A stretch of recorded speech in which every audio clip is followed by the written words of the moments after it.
went to Academy Records in the Village in Manhattan the other day, and I didn't find a lot of stuff I wanted, but I did get one that would been on my list for a long time. Caetano Veloso Trenza.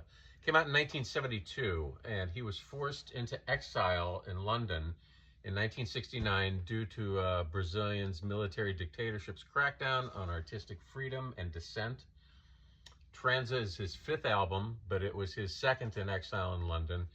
It's half in English, half in Portuguese, and I guess that was part of adapting to his new home in London. It's a blend of tropicalismo and samba and reggae and rock, and considered one of his best. It's a little darker than his first couple records, because his first couple records he was living a life in Brazil and having a great time, beaches and sun.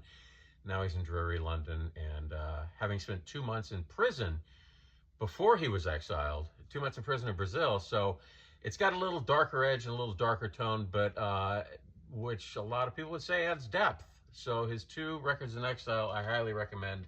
Like I said, I've been looking for this for a long time. And finally it was reissued, because originals, remember what I said about Brazilian records, there's 2 things they always say about them: that they're genius, and that originals trade hands for thousands of dollars. So that put this in that category. Studio Umiliani. I have so many Piero Umiliani records. This is my 34th Piero record, and it's rare and unreleased tracks from 67 to 83. He was a pioneering Italian composer who mixed jazz, funk, bossa nova, and electronic music, known for his early use of synthesizers, and an early champion of the Moog. This is compilation of unreleased stuff from the Rome-based label Sound Workshop, and it's some psychedelic jazz, funk, exotica. It's a really cool double record. If you like lots of organ and Fender Rhodes and Moog, this is for you. Not easy to find in the States. I think I had to get this from Europe, but so be it. Not everything's easy to get.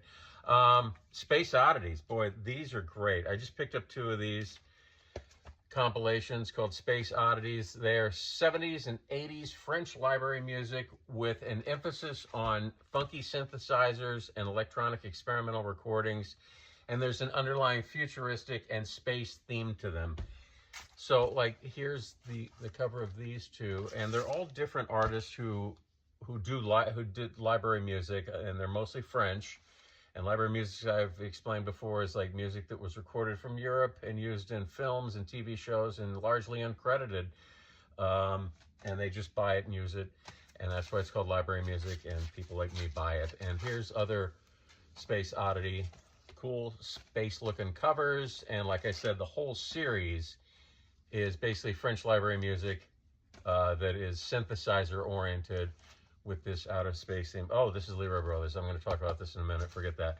So I think there's 8 to 10 volumes of Space Oddities, and I'm getting close to having them all. Yeah, good luck. That's collecting. And finally, I went into the dollar bins, and I can't find it. Ah, here it is. Tailgaters. I found this in the dollar bins recently. Don't always have time to dig down in the dollar bins, and often when you do, it's like a lot of Ray Conniff singers and 8 copies of Meatloaf Bat Out of Hell. But I got lucky this time. Tore Up is from 1987. Swampy Roots blues rock. Don Leedy is the leader of the band, and he used to be in the Leroy Brothers, and that's why I held this up, because even though this is an okay, it's a dollar record, but this is the real story behind finding the Tailgaters. Is I've had this for years. Check this action from 1983 if you don't know this. And if you like roots rock, this is killer raw roots rock, driving, guitar heavy, and the songs just one after another, just unrelenting, doesn't let up. It's kind of like Roadhouse Ramones. Essential stuff. If you don't have it, get it. That's it.